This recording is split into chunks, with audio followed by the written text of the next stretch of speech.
नमस्कार दोस्तों मैंने अभी अभी नेटफ्लिक्स पर कोबरा काई का सीजन 6 देखकर कंप्लीट किया है। सीजन 6 का पार्ट 3 आज रिलीज हुआ है, जिसमें एपिसोड्स 11 से लेकर 15 तक रिलीज हो चुके हैं। एपिसोड्स की लेंथ 40 मिनट से लेकर के 45 मिनट के बीच की थी एंड इस शो को कंक्लूड कर दिया गया है। एंड शुरुआत में एक बात कह देना चाहता हूँ, मैंने कल ही इस शो के जो पहले 9 एपिसोड थे वो देखे थे। 10वां एपिसोड से लेकर के और 15 एपिसोड तक मैंने अभी अभी देखकर खत्म करे हैं। And let me tell you दोस्तों, भाई मज़ा आ गया है इस शो को देखकर। हालांकि ये जरूर है थोड़ी सी डिसअपॉइंटमेंट होती है उन चीज़ों को लेकर के। एक बात रखना चाहता हूँ, अब बताऊंगा नहीं कि क्या हुआ है, बस एक चीज़ कहना चाहता हूँ कि यार मतलब जब जो सारे प्लेयर्स होते हैं जब वो एक ही साथ लड़ते हैं तो वहाँ पर जो एक्साइटमेंट होती है एंड वो चीज़ें आपने एक्सपीरियंस करी होंगी। एपिसोड 6 से लेकर के 10 के बीच में जो भी चीज़ें होती हैं वो ऑसम थी। एंड जो एपिसोड 10 के एंड में हुआ था एंड उसके बाद से यहाँ पर जो पार्ट 3 एपिसोड 11 में 1 महीने का वक्त बीत जाता है एंड देन चीज़ें दोबारा से शुरू होती हैं एंड कैसे कैसे क्या क्या होता है वो आप लोग देख लेना। यहाँ पर मज़ा आना शुरू होता है 13वें एपिसोड से और 14वें एपिसोड में खास करके बहुत मज़ा आता है। एंड एक बात रखना चाहता हूँ, मैं बस अपना पॉइंट रखना चाहता हूँ, वो यूँ है कि हमने बहुत बार देखा होगा रियल लाइफ में कि जब मैचेस टाई होते हैं तो उनको कोई बीच का रास्ता निकालना होता है, चाहे तो उनके खिलाड़ियों को दोबारा से मैच करवाया जाता है। लेकिन हमने कभी ये ऐसा नहीं सुना है, कम से कम मैंने तो ऐसा नहीं सुना है कि जो कोच हैं उनको एक दूसरे से लड़ना पड़े तब डिसाइड हो कि कौन जीता है कौन हारा है। तो जो एंड में जो चीज़ें हुई मैं बताऊंगा नहीं, स्पॉइलर नहीं दूंगा, लेकिन यार वो मुझे जो डिसीजन था वो मुझे उतना पसंद नहीं आया है।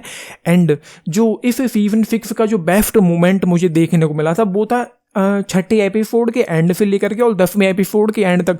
वहाँ पर जो मैडनेस थी, खास करके 10वें एपिसोड के एंड में जो पागलपन हो गया था भाई साहब, वो आउटस्टैंडिंग था। एंड खत्म होते होते जो कांड हो जाता वो तो कमाल था। मतलब उस पार्ट 2 में जो 6 से लेकर के 10वें एपिसोड जो पार्ट 2 जिसको नाम दिया गया है वो जो था वो ऑसम था, वो ग्रेट था, वो आउटस्टैंडिंग था, वो बेहतरीन था। एंड इस पूरे शो कोबरा काई पूरे शो में ये उसका निचोड़ निकल गया है। एंड इस पूरे शो में जो आउटस्टैंडिंग चीज़ हमेशा से रही है वो ऑफकोर्स वही जो कॉम्बैट सीक्वेंसेस हैं, जो फाइट सीक्वेंसेस हैं, जो जूडो कराटे वाली जो ट्रेनिंग है, जो भी चीज़ें हैं, जो एक्शन हमको देखने को मिलता है ओवरऑल इस शो में वो आउटस्टैंडिंग रहा है हमेशा से ही।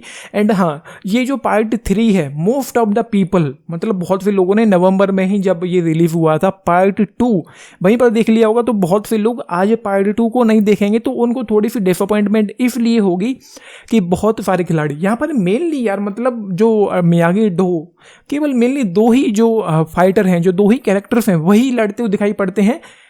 जो टोरी थी चलो वो उसको भी मियागी डो में ही मान लो, लेकिन वो कोबरा काई में चली गई थी 5वें एपिसोड के एंड में। तो मेनली जो 2-3 फाइटर हैं वही लड़ते हुए देखने को मिलते हैं।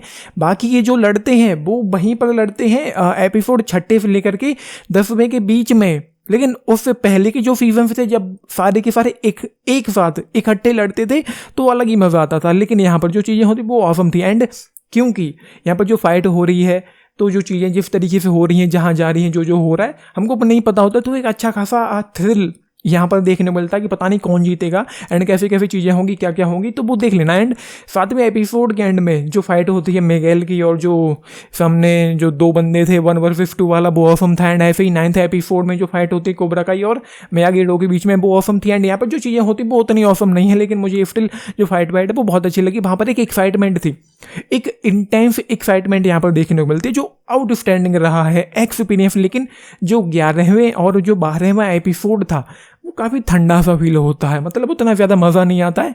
मज़ा आता है 13वें और 14वें एपिसोड में सबसे ज़्यादा। एंड जो फाइनल एपिसोड था जो फाइट होती है वो भी सही थी।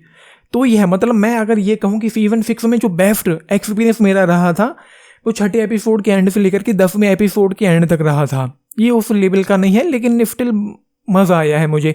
तो वो चीज़ें हैं, मतलब डिसअपॉइंटमेंट वाली बात मेरे लिए यहाँ पर यही रही है कि सीजन 6 में ही उनको अपनी आधी टीम को बाहर करना पड़ा था। एंड बार्सिलोना जाने के लिए उनको अपनी आधी से भी कम टीम को रखना पड़ा था कि वही लोग खेलेंगे, मतलब 4 लड़के 2 लड़कियाँ ऐसे करके जो चीज़ें हुई थी।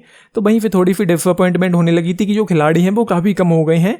मोस्ट ऑफ द पीपल को, कंटेस्टेंट को, प्लेयर्स को अब मौका ही नहीं मिला था यहाँ पर, तो वो थोड़ा सा डिसअपॉइंटिंग था मेरे लिए। चलो ठीक है, लेकिन मैंने जो भी आज देखा है, अभी देखा है, देखकर ख़त्म किया है, वो ऑसम था।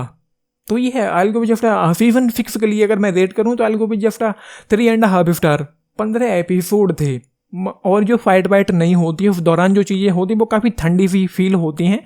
तो ये है, लेकिन फिर भी अगर आपने यहाँ तक देखा तो ये भी देख ही लोगे, कोई परेशानी नहीं होगी। एंड क्योंकि 5 एपिसोड ही हैं तो वो काफ़ी जल्दी निकल भी जाते हैं। मैंने अभी 10 एपिसोड देखे थे, कल 9 एपिसोड देखे थे, तो मेरा एक्सपीरियंस ये रहा है ओवरऑल।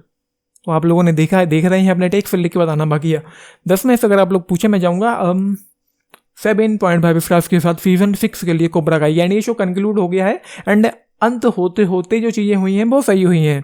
तो आपने देखा है, देख रहे हैं, अपने टेक्स्ट जरूर लिख के बताना बाकी है। लाइक शेयर सब्सक्राइब भी करना चैनल को, वीडियो को। And this is Nitesh of thank you. And हाँ, क्रीफ और टेरी सिल्वर का जो भी हुआ वो अच्छा था, मतलब सुकून मिला, तसल्ली मिली मुझे कि ये सही हुआ है। Thank you.